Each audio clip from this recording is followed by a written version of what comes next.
Well, this pineapple head has... I have a lot to say, especially since last week didn't work out so well either. So why do I have this pineapple? You know, it's interesting. Pineapples are a funny fruit. These are very medicinal, by the way. Pineapples are very good for you. I forget exactly what it is, but I think it's one of the antioxidant fruits. But it's a messy, just a nasty thing to cut and get to the meat of the pineapple, right? I had an Asian girlfriend that would cut it. You know how these rows are in the pineapple? She would kind of cut it along there at an angle all the way around. It took her like an hour to cut the pineapple. But, you know, it turned out pretty well. Me, when I do this, I just go and I probably waste a lot of stuff. There's a local store where we get pineapples where I live, and it's run by the Mennonite, which is like the Amish, and they have a pineapple stripping machine. So you just put the I never used it, but you just put the pineapple in there, close the little window, and boom, it's all right there for you. But the reason, I'm not here for a cooking show, okay, ladies and gentlemen? Although I would like to start doing a cooking show. The reason I have the pineapple here, and this one I think is pretty well ripe, smells really good, is that it's a no pain, no gain situation with a pineapple, right? It's a pain in the rear end to cut a pineapple. You have to, you know, take a lot of effort to cut a pineapple, to cut the skin off, to get to the center, the juicy center, and then you've got to get the core out as well. You got to cut the top off. And by the way, where I live, you cut the top off and just stick it in the ground and it'll grow. If that gives you any hint of where I live. This is what's going on in our country right now. And I don't like pain. I'm not a good pain person.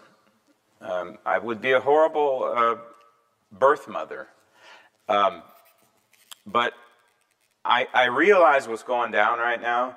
And as I've told you before, I think it was back in February, about a month into the Trump presidency, I said, listen, we're in a paradigm shifting situation, and this is what I meant.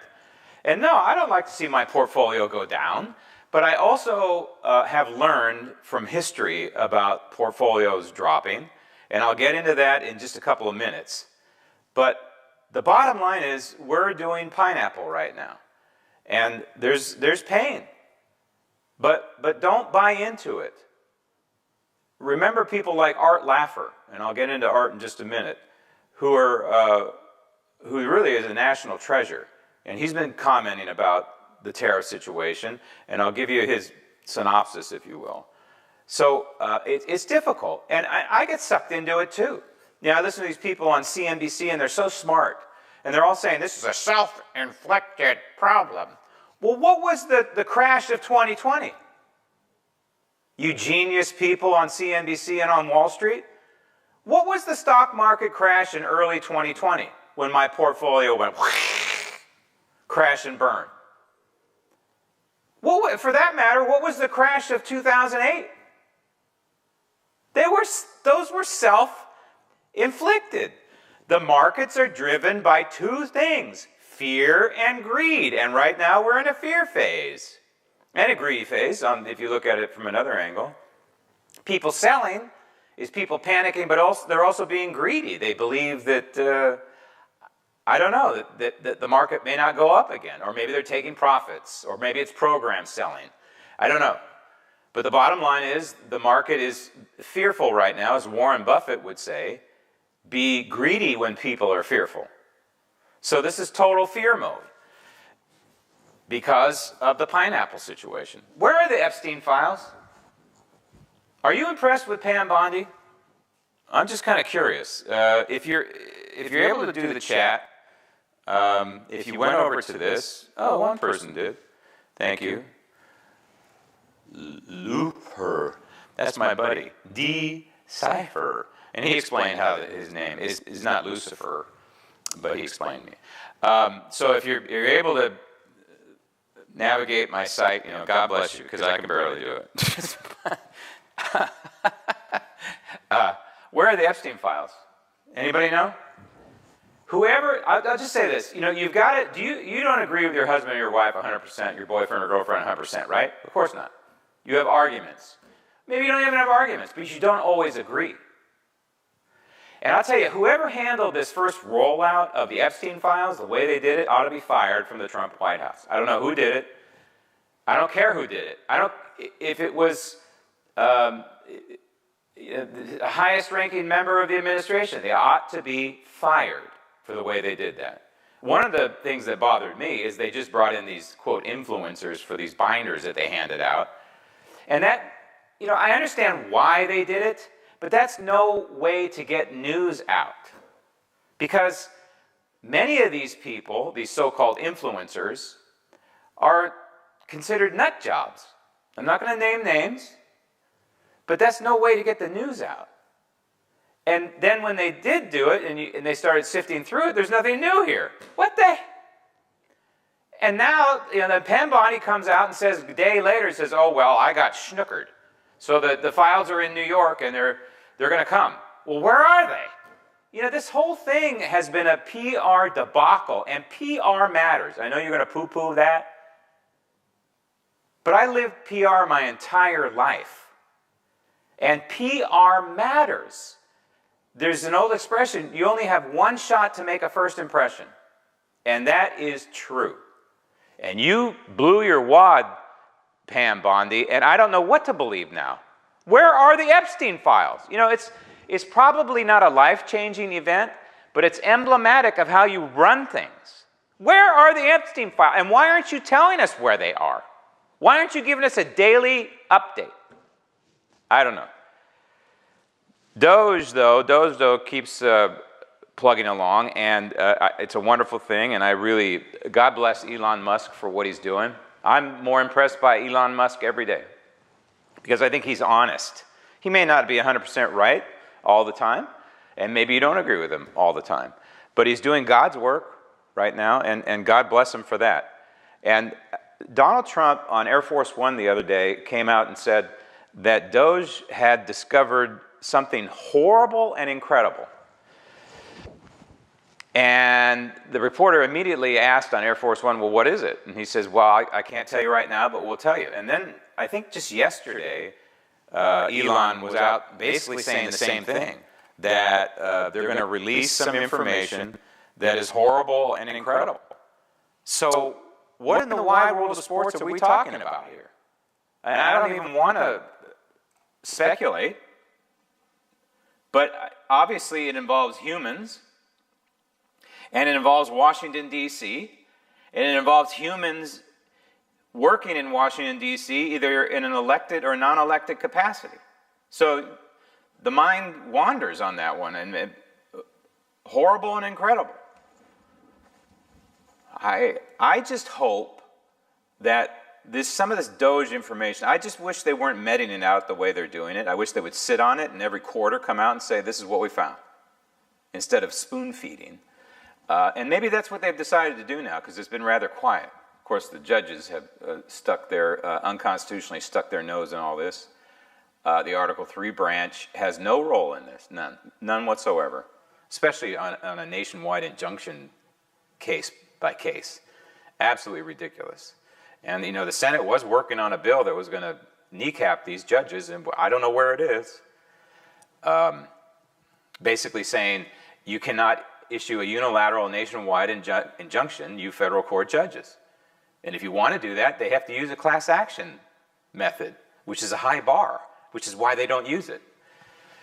So I say, where's the Epstein files, and where is what is this information? The one thing I worry about in all this, if Elon and President Trump come out and they say there's something horrible and incredible coming out, you better pay it off. I mean, you can't not pay that one off. I want to know what in the wide world of sports that's all about. All right, Pain Today. I'm Graham Ledger, in case you didn't know. Pain Today, MAGA Tomorrow. What does that mean? That is the title of this program today. The title of this program on NPR is Pain Today, MAGA Tomorrow. What do I mean by that? Well, I mean that, what we're living through is a paradigm shift. And I've already alluded to this. I've tried to warn people. Donald Trump told us tariffs were coming. I guess maybe people didn't believe him. If they did, they would have been selling 2 months ago instead of selling into the drop. By the way, for the record, I think this is among the greatest buying opportunities of your time, and I'll finish up that thought in a couple minutes. The paradigm shift includes even discussing eliminating departments. When have you ever heard that, except from me, right? If you followed me over the years, I've been saying eliminate the Department of Education, eliminate Department of Energy, eliminate the EPA. I don't think we need the ATF. Why do we need the ATF? It can be folded in any of their duties that are important other than limiting Second Amendment rights can be folded into the FBI or any other department. What about nuclear energy and the Energy Department? Same thing. Fold it into whatever department you want. Health and Human Services, that's big. By the way, I hope Elon and Doge goes after Health and Human Services. That is the biggest part of our budget. Fixed amount. That is the biggest part of our budget, hands down. And it's primarily because of Obamacare. Medicare, Medicaid, and all that kind of stuff is in there too, but Obamacare is what blew the lid off of that. So it's a paradigm-shifting moment. Tariffs, eliminating the Department of Education and any other departments we can eliminate. Laying off hundreds, thousands of employees. I think there's 2 million employees in the federal government. 2 million. So when you lay off a couple thousand, that's a drop in the bucket. Yeah, I know those people have jobs, and they have lives, and they have mortgages, and they have children, all that kind of stuff. Okay, but you are a public servant, ostensibly, and we don't want you to make a career out of you working at the IRS or the EPA. I don't want a career, not just politician, I don't want a person working their entire career in the federal government. It's public service, which means, which is what the framers effectively wanted, and that is you go to D.C., you serve, you do your duty, and then you go home. You don't make a career like Maxine Waters out of being an elected official. That's what the framers wanted. And the same thing applies to the non-elected federal workers. Well, what about this really good FBI agent we have, Graham? I don't care. That really good FBI agent needs to be term limited. I'd pick the number. I don't know, 3 years, 5 years. Term limits for all federal workers. All of them. And then that really good federal agent can go and be a private detective in the private sector or join a police force. Whatever. What about Ted Cruz? Ted Cruz is really good. Yeah, he's good. But there's a lot of other Ted Cruzes out there too. Right? If you rotate senators and members of Congress every just one term, I want one term. One and you're done. If I could wave a magic wand, that's what it would be. And by the way, Congress, where are you on this? Huh? And Donald Trump needs to start going down this road. And maybe he will toward the end of his term. Because he's got to work with these people right now. But I suspect toward the end of his term, he's going to start talking about term limits. And the irony is, you have these people saying, well, we can figure out a way to have Donald Trump have a third term. I'm not a fan of that. I'm a fan of sticking to what our rules and our laws are right now. And we can get rid of rules and laws, absolutely. But what I'm a fan of is Congress getting in line with the president and making permanent changes in Washington, D.C., because everything he's doing right now is temporary, including tariffs. These countries, if he signs a tariff deal, can, 3 years from now, tear it up under President Newsom. Oh, I know you people laugh when I say President Newsom, but you know what? Remember the female vote. And I'm not trying to start a sex war here, okay?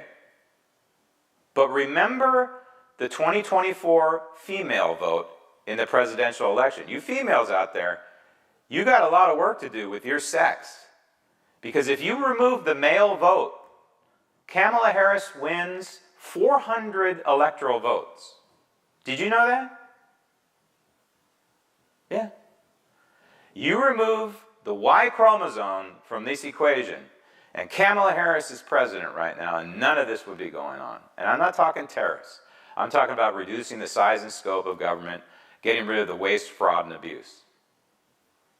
So when you people laugh at the prospect of the greasy-haired governor becoming president of the United States in 2028, don't laugh. We know how women vote. And women vote emotionally. And because everything you guys do is emotional, okay? Everything you do is emotional, whether you want to admit it or not. And I know that's probably why a lot of women I know say they would never want a female president. Well, you don't want a President Newsom either. So women, you need to, you know, you guys do things in groups. You better start grouping together and trying to knock some sense into these female voters. Cutting the IRS. Ha! You know, that's wonderful. I was telling my daughter the other day, you know, the odds of you being audited with all the layoffs at the IRS are going, it's a wonderful thing. Why should you be audited? Just the fact that you're conveying your money to the federal government with your own volition, if you will, but we all know what happens if you don't pay your taxes. Just that act is good enough for me. I am one of these people who believes that the 16th Amendment, 1913, is that year was the darkest year, one of the darkest years in American history. Maybe the darkest year, because we lost the Senate as a representative of the states, and we lost our freedom. Forever tethered to the federal government, our incomes are. That's wrong. That is morally wrong. And by the way, these moronic members of Congress, and that includes plenty of Republicans, who come out and say, and you need to listen for this when you're watching Fox News or whatever you watch, okay? Newsmax. When you have these representatives and these talking heads that come out and say, well, you have to pay for tax cuts. They say you have to pay, the tax cuts have to be paid for. That is economically illiterate, and you need to call people on that, okay? And the reason I say this is the analogy is very simple, and I've used this before, and that is, if your income one year is $100,000, but it goes down the next year to $60,000, you have to adjust your budget and you're spending appropriately, right? Because you have $40,000 fewer dollars, $40,000 fewer dollars with which to work, right? Well, that's the same with the federal government. This mentality that you have to pay for a tax cut tells you immediately, when you hear that, you need to know, number one, the person speaking is an economic illiterate and or he's a Marxist. Because that person is saying, hey, well, this is our budget, and we can't cut our budget. Our budget is, $4 trillion. Well, we can't run Washington, D.C. on $3.5 trillion. That's what they're saying. Yes, you can. And by God, with this pineapple moment in Washington, D.C., the pain, hopefully we will get the gain. This is a visual, by the way. There was one year we had a consultant come into the television station, the CBS affiliate in San Diego, where I was anchoring the news, and they said, try and have as many visuals as you can, because it's a really good thing. People can connect to that. So I have my co-anchor today. My co-anchor is a pineapple. Who was Pineapple Face? That was the Panamanian, deposed Panamanian leader, Manuel Noriega, wasn't it? Old Pineapple Face? I believe so. My buddy Lucifer will tell me if that's correct. I know you're not Lucifer, but I'm sorry, I got distracted. Let me get focused. Selling the Pelosi building in Washington, D.C. That's a paradigm-shifting moment. People are saying, well, you can't sell that building. Why not? Why do we need it? Deporting illegals en masse. Do you remember George W. Bush doing that? George Bush was an open borders Republican, basically. Did George W. Bush Did he build a wall along the border? Of course not. How about ending the Ukraine war? I know it's been kind of backburnered recently because of the talk of the tariffs, but that's a big deal. And Trump is monitoring this. Trump's got a lot of balls in the air right now. But one of them is trying to deal with Vladimir Putin and deal with the Zelensky person. Well, there's a paradigm-shifting moment going on in Ukraine right now and in that conflict. And I'm not taking sides. I've never tried to take sides there. I know that Vladimir Putin is a thug. He's a murdering thug. And I know Zelensky is probably a war criminal. It's one of those classics. I don't want to take a side in that one, but I agree with Trump that the killing needs to stop. The conflict needs to stop. Iran? There's basically now the gauntlet's been laid down with Iran. A paradigm-shifting moment. Look, Iran, you either come to the table and make sure that we can inspect and make sure that you never have nukes, or we're going to hit you. And Israel and the United States are completely on the same page on that one. And of course, China. China is our enemy. This is the thing that is amazing to me when people talk about China. They don't seem to connect the dots that, yes, you can get some cheap goods made there. You can make an iPhone there. But China is our enemy. And I'll never forget when word came out during COVID, during the government shutdown ostensibly because of COVID. That's how I described that period, by the way. And this is how you should describe it, same way. The government shut down ostensibly because of COVID. That's what that period was. But word came out that some 85% of our pharmaceuticals, our antibiotics came out of China. I couldn't believe what I heard.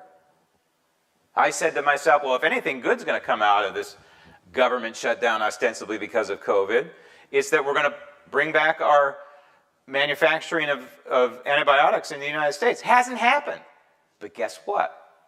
Yeah, President Trump just put a 104% tariff on China. China and now has it retaliated with 84%. I don't know how they come up with these numbers. But in the meantime, President Trump is out there saying, hey, American business, including pharmaceuticals, you should bring your manufacturing back to the United States. Yes. I suppose he could sign an order, or Congress could, yeah, it'd be nice, How about Congress? That we need to have certain things declared as national security items, like John Deere tractors. No, you can't. You could do that. You can't tell them how to run their business, but it needs to be manufactured in the United States, not in Mexico, not in China, but in the United States. Why? Because if we ever need to make tanks, who's going to make the tanks in a war? Same thing with pharmaceuticals. Same thing with airplane parts manufacturing. Imagine if you're at war with China, and all of a sudden they say, okay, no, those airfoils or those hydraulics that you build the F-35s with, sorry. Same thing with rare earth. The American companies that use the rare earths have got to find another source. You have to find another source. Maybe it's in your backyard. I don't know. But you've got to find another source of rare earths. And the paradigm shift may include the Fed.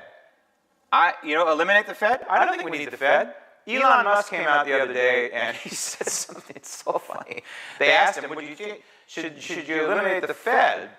And he said, well, in his kind of stuttering kind of way, I've often looked at that magic 8 ball, and I've thought that maybe the magic 8 ball could do as well as the Fed. The magic 8 ball where you ask, is it going to rain today? And you turn it upside down and it says, maybe, come back tomorrow kind of thing. Well, that's kind of what the Fed is like. Oh, maybe, come back tomorrow. I believe that interest rates, half the time they float based on market forces, and they're floating right now. They're going up, right? The 10-year, I think, is up. Because of what? I don't know. But the bottom line is the market can set interest rates. The Fed doesn't need to set interest rates. Why do we need a Fed? We need a Fed to what? Print money? The Fed, if you ever break it down, I have a video that breaks it down. It's a ruse. It's a ruse and I'm not a conspiracy nut, okay? It's just the way this thing is set up. It's a ruse that allows banks to pad their bottom lines. That's all. That's all this is. And the Federal Reserve helped create the inflation that we have now. For years, I would have Art Laffer and Peter Schiff on my program. Yeah, Peter's hawking gold, okay, but I like Peter. And we would talk about the fact that the interest rates were artificially low during the Obama administration, 8 years of artificially low interest rates. Well, at some point, and quantitative easing, which is flooding the economy of dollars, well, at some point you have to pay the piper. We kept saying that. Well, guess what?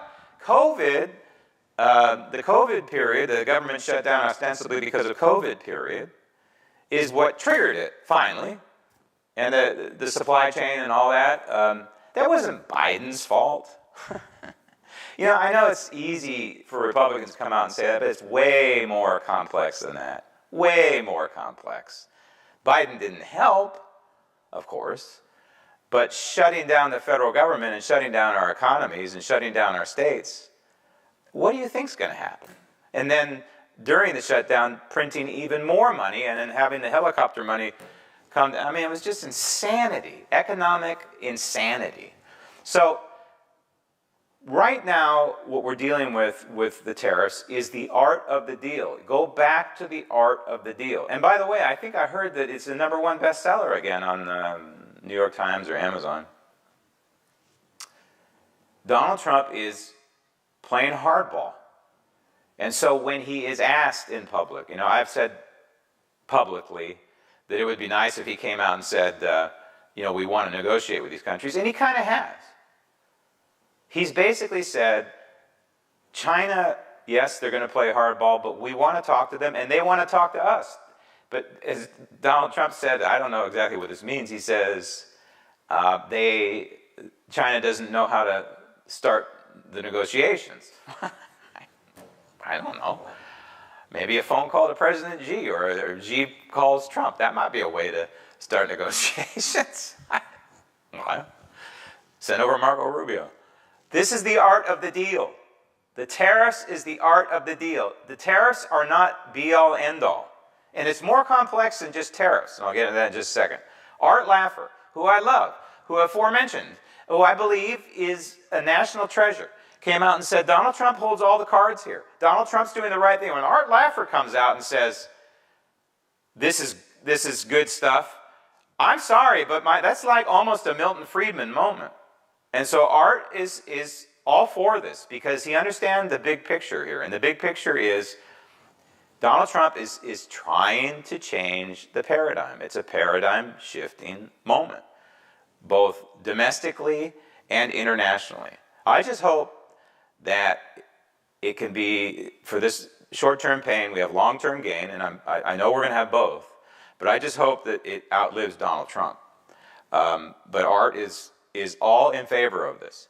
Some of the things that we don't see when that go beyond tariffs is important to keep in mind. When Donald Trump was sitting with Benjamin Netanyahu and they were talking about tariffs, it is interesting. He gave an example, and I just don't believe he would pull this example out of thin air. I think it's actual. I think they really do this. He said there are certain tests, for example, given to U.S. cars by the Europeans that it's meant to make them fail. The vehicles fail the test. So if they fail the test, then they cannot be imported into the European Union. You see? So you give somebody a test designed to make that person fail, then they're not going to enter into the university or become a realtor or whatever, right? If you make it a fair test, obviously then there's a fair shot. So the example that Donald Trump used was they drop a bowling ball from 20 feet on the hood of the car, and if it leaves a dent, then you cannot import that Ford. Every once in a while, Donald Trump will say something like, I kind of go, huh? It takes, and then, at the moment, I just kind of let it go and keep listening, and then I go back to it and say, what? why would he just pull that out of thin air? And the answer is he wouldn't. That's probably what they do. Let's drop a bowling ball from 20 feet on the hood of a Ford, and if it leaves a dent, sorry, we cannot import Fords. Clunk. I mean, it's insanity. But, okay, that's, let's drop a pineapple on the Ford. See if it leaves. But there's just no way he would make that up. So that's what they do. These are other barriers that are not tariffs. There are quotas, too. Let's say they do let Fords in, but we'll only let in 5 Fords a month. Quotas is another barrier to trade. And, of course, the VAT tax. A VAT tax can be value-added tax. A VAT tax can be tailored to certain things. You can tax just pineapples, right? U.S. Hawaiian-grown pineapples, right? You can tax just Fords. And so if the Ford passes the bowling ball test, and if the Ford is allowed in under the quotas, one of the 5 Fords allowed in, then we're also going to stick this exorbitant tax on the Ford to make it way more expensive than a BMW in Europe. So how many vehicles is Ford going to sell under those circumstances?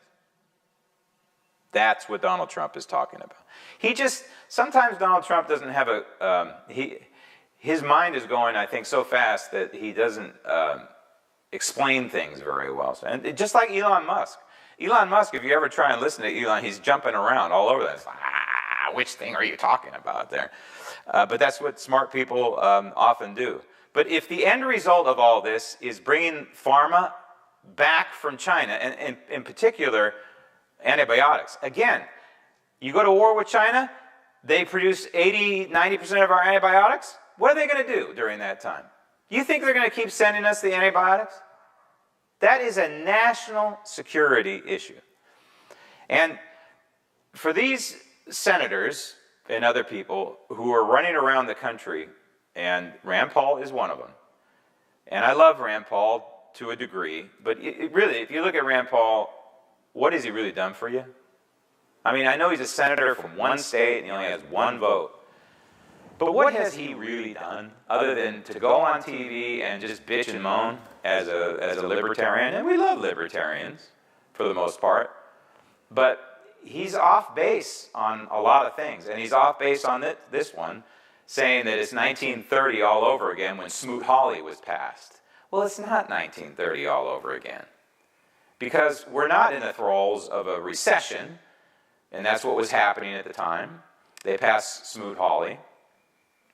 And we also don't have Franklin Delano Roosevelt yes, I know Smoot-Hawley was passed under the waning moments of the Hoover administration, but it was during the FDR administration that Smoot-Hawley really got his teeth.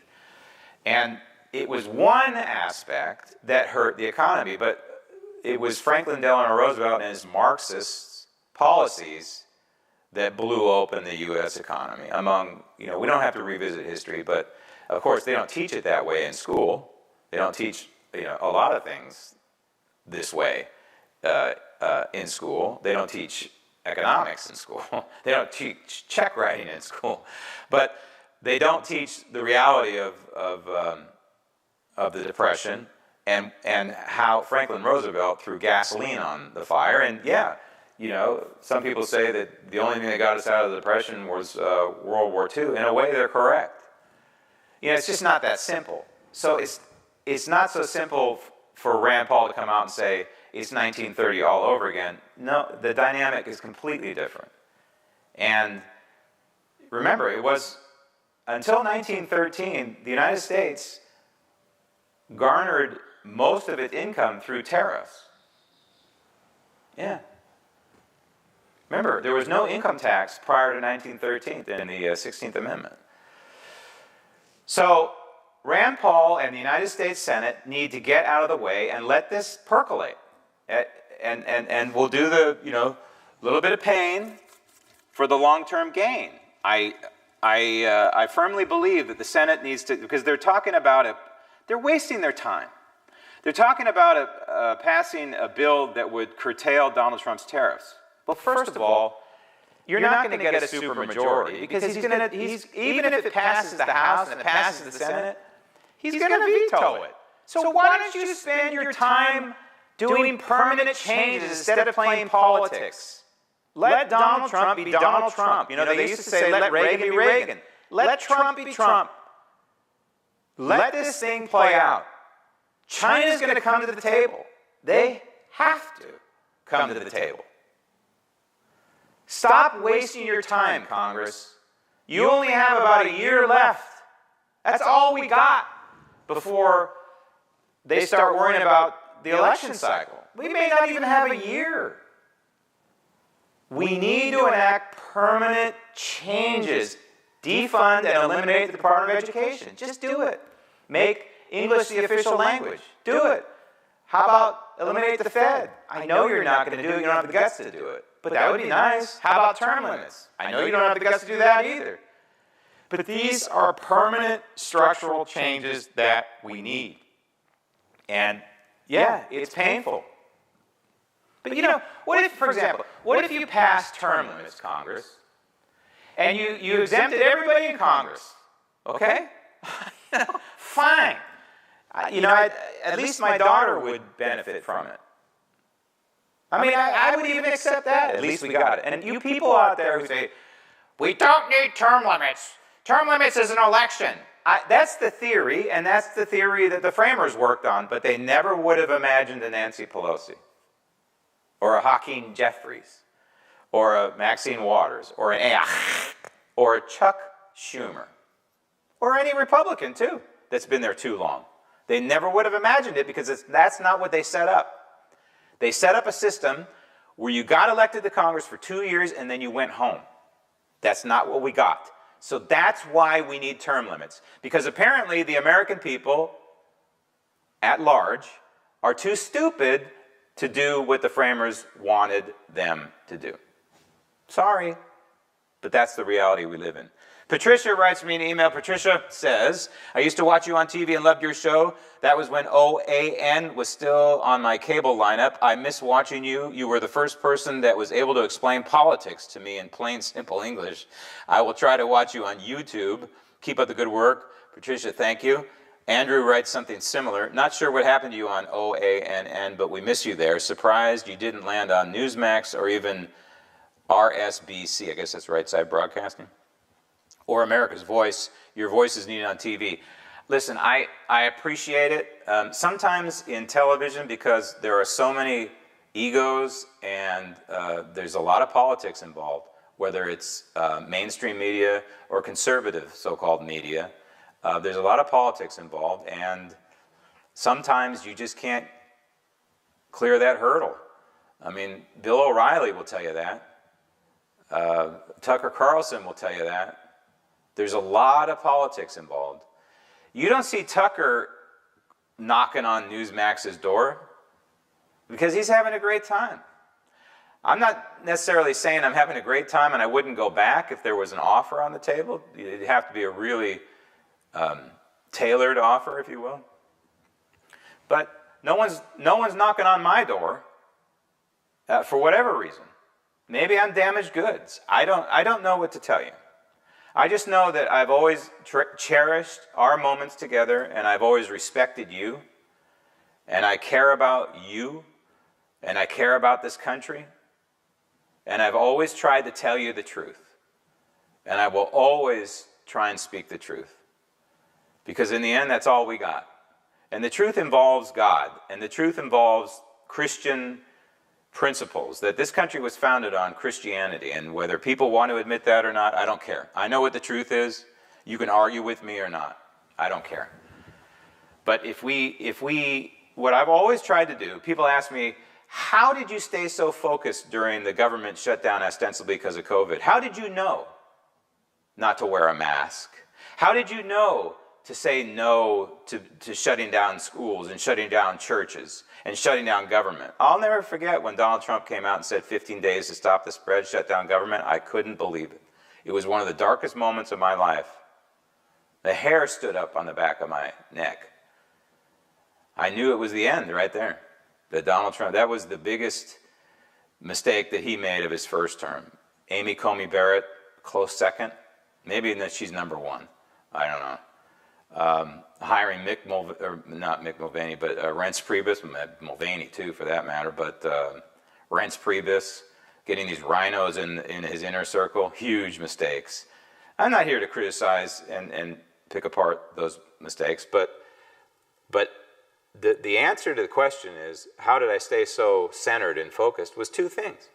One is being a Christian Bible, and the other is the United States Constitution. If between those two things, you meld those together, and then you go back and you think about everything that transpired during COVID, then you would have the same viewpoint I did. And that is, no way. I'm not doing any of this stuff. Don't shut things down. It's a virus. Plus, I was running the numbers. And I had early numbers that were saying, now, wait a minute.